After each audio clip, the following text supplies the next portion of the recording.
Cherokee Tribe Creation Story. The Earth is a great island floating in the sea of water, and suspended at each of the four cardinal points by a cord hanging down from the sky vault, which is of solid rock. When the road grows old and worn out, the people will die, and the cords will break and let the earth sink down into the ocean, and all will be water again. The Indians are afraid of this. When all was water, the animals were above in Galun Lati, beyond the arch, but it was very much crowded, and they were wanting more room. They wondered what was below the water, and at last Dayuni, Sea Beaver's grandchild, the little warbill, offered to go and see if it could learn. It darted in every direction over the surface of the water, but could find no firm place to rest. Then it dived to the bottom and came up with some soft mud, which began to grow and spread on every side until it became the island which we call Earth. It was afterward fastened to the sky with four cords, but no one remembers who did this. At first, the earth was flat and very soft and wet. The animals were anxious to get down and sent out different birds to see if it was yet dry. But they found no place to alight and became back again to Galun Latif. At last, it seemed to be time, and they sent out the buzzard and told him to go and make ready for them. This was the great buzzard, the father of all the buzzards we see now. He flew over the earth, low down near the ground, and it was still soft. When he reached the Cherokee country, he was very tired, and his wings began to flap and strike the ground. And wherever they struck the earth, there was a valley, and when they churned up again, there was a mountain.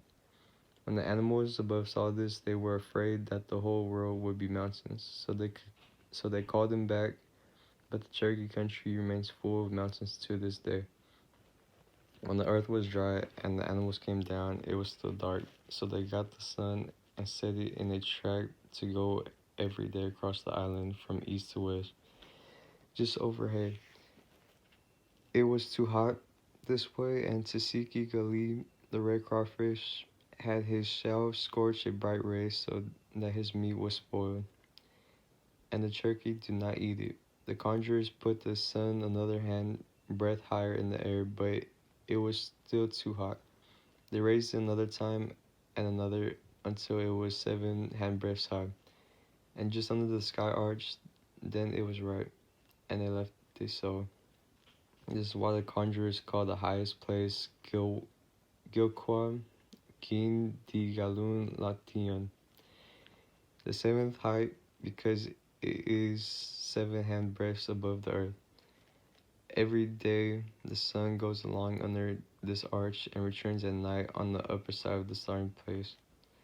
There is another world under this, and it is like ours in everything, animals, plants, and people, save that the seasons are different. The streams that come down from the mountains are the trails by which we reach this underworld, and the springs at their heads are the doorways by which we enter it. But to do this, one must fast and go to water and have one of the underground people for a guide. We know that the seasons in the underworld are different from ours because the water in the springs is always warmer in winter and colder in summer than the other outer air. When the animals and plants were first made, we do not know by whom. They were told to watch and keep awake for 7 nights, just as young men now fast and keep awake when they pray to their medicine. They tried to do this, and nearly all were awake through the first night. But the next night, several dropped off to sleep, and the third night, others were asleep, and then others until on the seventh night. Of all the animals, only the owl, the panther, and one or two more were still awake. To these were given the power to see and to go about in the dark, and to make prey of the birds and animals which must sleep at night. Of the trees, only the cedar, the pine, the spruce, the holly, and the laurel were awake to the end. And to them it was given to be always green, to be greatest for medicine. But to the others it was said, because you have not endured to the end, you shall lose your hair every winter. Men came after the animals and plants. At first There was only a brother and sister until he struck her with a fish and told her to multiply. And so it was. In 7 days a child was born to her, and thereafter every 7 days another, and they increased very fast. There was danger that the world could not keep them.